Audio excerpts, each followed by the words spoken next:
lifestyle food or watch on demand. We are off for another Our Town in a couple of weeks' time. Now, as you may well have noticed, many of our family here at Sky News have had a little holiday here and there. I'm matching mine up for the kids with school holidays, which means I'll be away for a couple of weeks. So I want to get the shout out in now for Mount Gambier. Not this, not the one after, but at the end of July, Mount Gambier will be the next location for our town. Can't wait. I love when we go to South Australia. I love when we've gone to the Bend for the racetrack. I love when we've gone to KI. I love when we've gone to Port Pirie. We've been to Renmark. We've been everywhere. We now hit the good people of Mount Gambier. So, as many people who can get to Mount Gambier on Sunday the 29th of July, please do so. Tickets are free, but I want them to be for the hardcore fans of this show first, which is, if you can make it, ourtown at skynews.com.au, ourtown at skynews.com.au. Now, let's get into the conversation, as we like to do, with a fellow fan of Peter Russell Clark, because he's got the beard just like I do. Does he have the chest hair? We'll all have to wait and imagine one other day. Darren Barnett, as always. Lovely to see you, sir. G'day, as I should say. None other than M.Canavan as well is joining us to discuss all matters to do with the news of the day. Can I just say very quickly, little known fact, my mum and dad had their anniversary, their honeymoon at Mount Gambier. What did they do? Not much. Fair enough. Well, there's the Blue Lake. Yeah, there is the Blue Lake. There's plenty of good things to see. There's a lake, yeah. If we're going as well. Kids not long after, so we've got some ideas. All right. If you'd like to see the exact spot where Darren's mum and dad know, you can email. I hear the cursing in the background. Ourtown at skynews.com.au. All right. That's that mention done. Now, let's talk about Albo, where China 4... in terms of meetings, the President of the United States and the Australian Prime Minister 0. Put simply, I have had more FaceTime with the President of the United States than Albo. Now, as we know, Airbus Albo off again this weekend, off for another meeting. This one he'll be having his meeting, of course, with China. Well, no doubt he'll be a handsome little boy because, you know, he never pushes back, does the right thing, manages the relationship. All code for not ever calling them out. Whereas the total number of meetings he's had with Trump, 4/5, bugger all, tumbleweeds, goodbye. Well, one of the people who's sort of noticed the problems that exist in between the relationship between Australia and the United States is somebody who was kind of trying to have a go at Donald Trump while talking a little bit about the 4th of July celebrations. But there was an interesting little detail that for all of the attention about the Australian ambassador to the United States, the devil is in this detail. Now, normally, on July the 4th, a whole bunch of Canberra people get the chance to go to the American embassy and they get to do things at the vast red brick pile that is the US Embassy, perched atop a hill on Canberra's Dress Circle suburb of Yarralumla. They used to have an American-style celebration for in or around Independence Day. Hot dogs, bright yellow American mustard were served with, are we hungry, everyone? Burgers, fried chicken, popcorn, jugs of Coke. Please, get it in my belly. Red, white and blue balloons were floated everywhere. The ambassador would give a speech and it'd make everyone feel special, but not this year. Because 6 months into the second Trump administration, there's still no ambassador from America to Australia. So for all of the talk about how bad our relations are, things are so bad that they haven't even bothered to send somebody on the free trip to live in the free house in Canberra. It does also, just while we're here, boys, I'm sorry, I'm going on a tangent here, but I love 4th of July because I love how they celebrate their country, right? And Australia needs to up their game. Now, I don't know whether it's going to be Rockhampton that's going to do it, but here's some suggestions for you, Matt. They have, of course, the hot dog eating contest. This happens at Coney Island, where literally a human being shoves as many in his mouth as he can in 10 minutes. How many this year? Joey Chestnut is top dog once again. The world's greatest eater down 70 and a half hot dogs and buns in 10 minutes, capturing the mustard yellow belt for the 17th time. This is what I love. It was electric. Dogs were great. My last 2 times competing here, I did 62 and 63, so it was nice to get back in the 70s. And the land of the free. The land of the free. Send him as the ambassador. Send Joey Chestnut as the ambassador to Australia. But this is the bit that I hold off on. Matt, you know how it's great, Australia Day, Barbies, you know, Australian flag, green and gold. I think there's a ferry race in Sydney Harbour. In Alaska, this is how they celebrate the 4th of July. They find old cars and drive them off a cliff.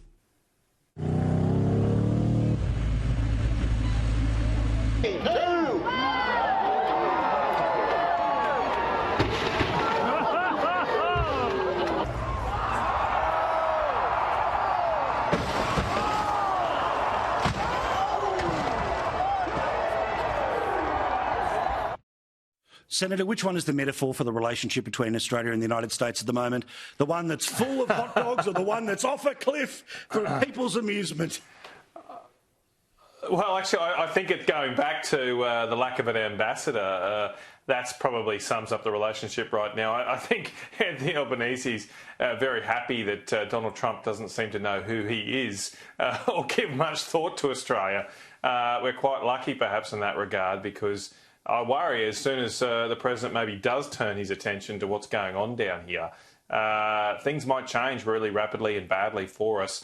I think for all the humour we've got here, I think it's a very concerning time for our country. To me, the Prime Minister seems to be pulling a Swiftie over Australians. He's not really being upfront about what his goals and ambitions are for the relationship between our two countries, between Australia and the United States, and seemingly his desire to get closer to a dictatorship, a totalitarian regime in China.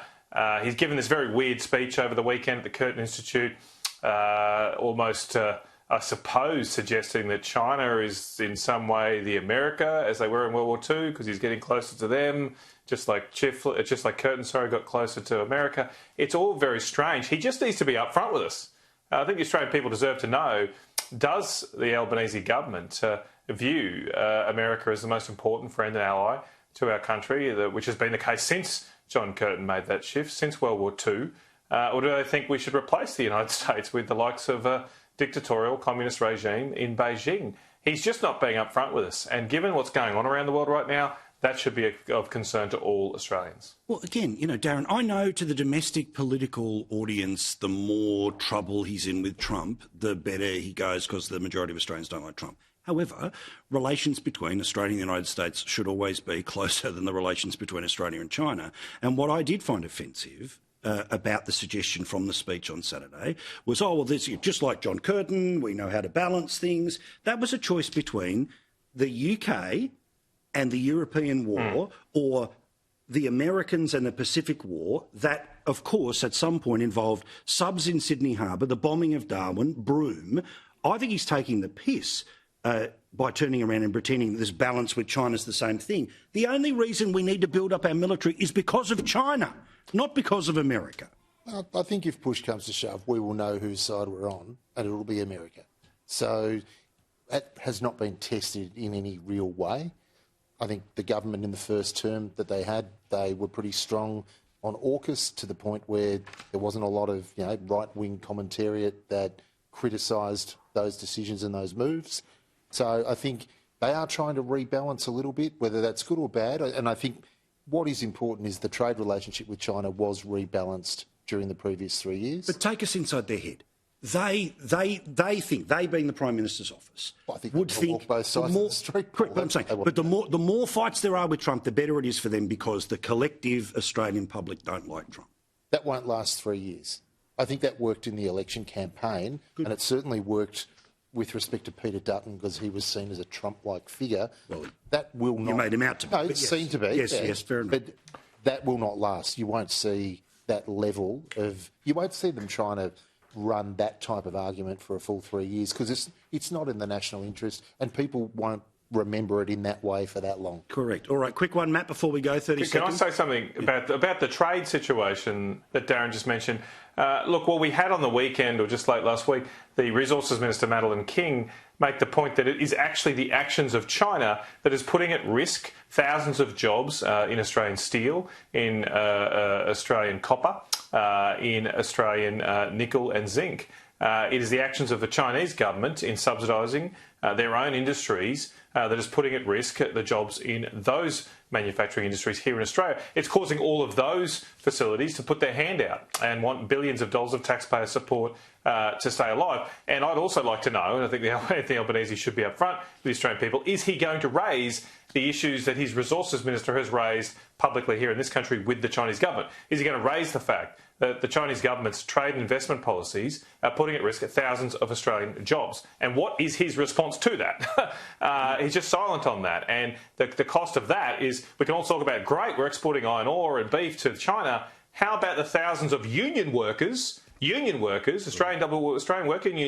union workers, who are facing their jobs being lost in the factories all around Australia because of Chinese aggressive trade and investment policies. All right, plenty more to get to in a moment's time. Remember, if you want to join us there in Mount Gambier, it's our town at skynews.com.au. Quick break, back with more here on Paul Murray Live. And before we are done again, I will show you why you should not laugh at the idea of Elon Musk starting a political party. More in a second.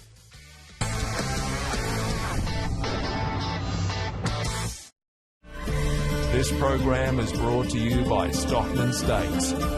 Shop our boxes at stockmansteaks.com.au.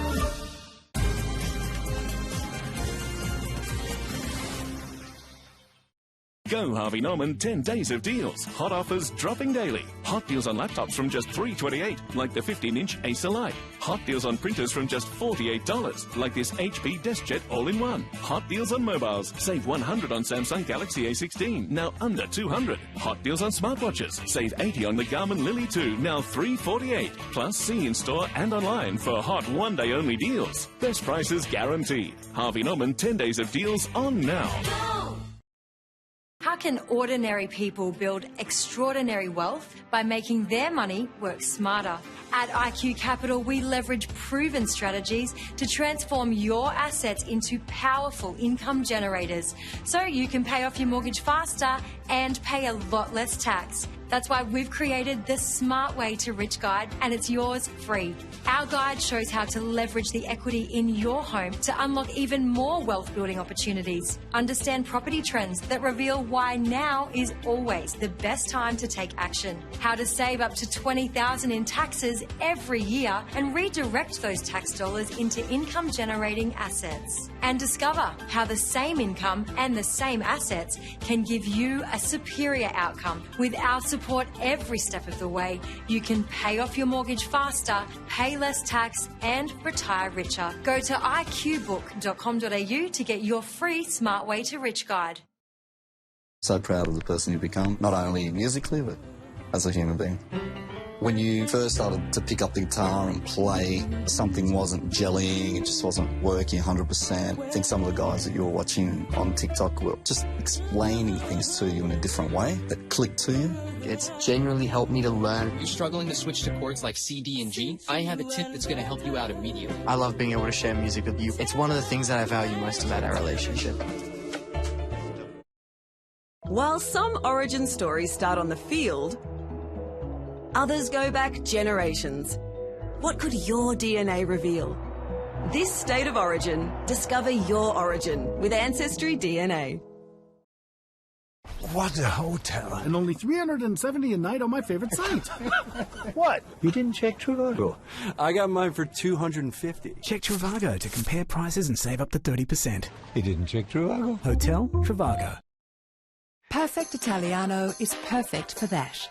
And Perfect Italiano is perfect for that. Not so good for that. But for mouth-watering pizza every time, Perfect Italiano is perfect for that. Thank you so much for watching here with M.Canavan, here with Darren Barnett. And if you would like to send me an email at any time, and I plenty have already about lions, tigers and all the rest of it, it is paul@skynews.com.au. Matt, surprise, surprise, the take-up of EV vehicles has hit a little bump in the road where previous growth is not quite following through. Surprise, surprise, the woke people that would rush towards such a purchase are not going for Teslas, for the international politics.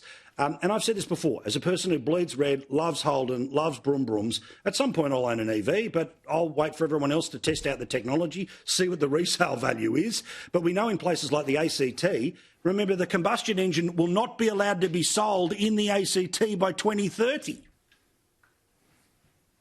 Well, I think you should invest in Queen Bee and car sale yards. Paul, that's the message from that one. But look, I've got a confession to make too. I actually test drove a new Tesla Model Y last week, and look, I kind of want one. I'm quite, But guess what? Politicians don't get the benefits. We don't get the.